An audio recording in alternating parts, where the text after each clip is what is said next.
Gather round me, everybody. Gather round me while I preach some. Feel a sermon coming on me. The topic will be sin, and that's what I'm agin. If you wanna hear my story, then settle back and just sit tight. I'm supposed to introduce myself, and at this point, it's difficult to say.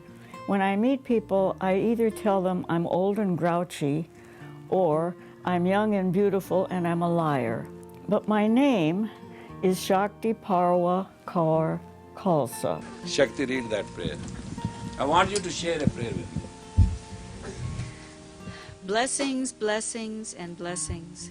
Shakti Parwha Kaur Khalsa was the first student of Yogi Bhajan's. He named her the mother of 3HO and his executive secretary. Then how did I meet Yogi Bhajan? Oh yes, I had been to India and this yogi was coming and I wanted to introduce him to places where he could teach, so I drove him around. He gave us Kundalini Yoga, I just shared it. And prior to that, it was never taught publicly. It was always kept just for disciples who had proved worthy. And he said, no way, everybody's worthy. It was a time of the hippie movement. And he could see no matter what the outside was or how scruffy they were, he saw the God in them.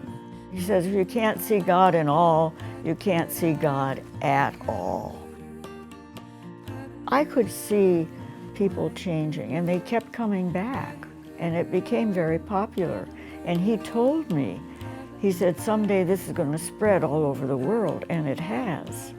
It's good to have executive secretary sitting by the side, so keep on giving instructions so things keep moving. He needed a letter written for him, and then that sort of evolved into my being his executive secretary.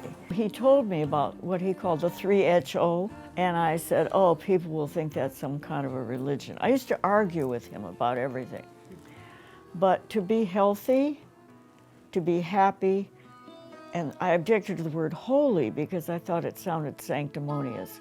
But what he really meant by holy was to be whole, to be complete, to share in the concept that you are a divine being, temporarily in this limiting form on earth. And that's what I think should be the legacy of 3HO.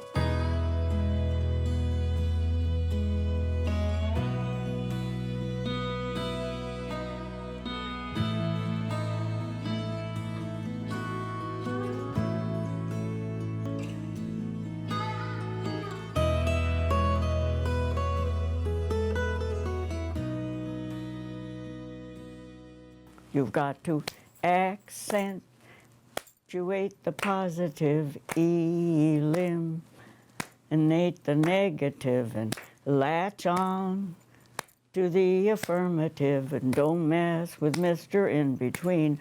No, don't mess with Mr. In Between. Applause, please. Thank you. Thank you.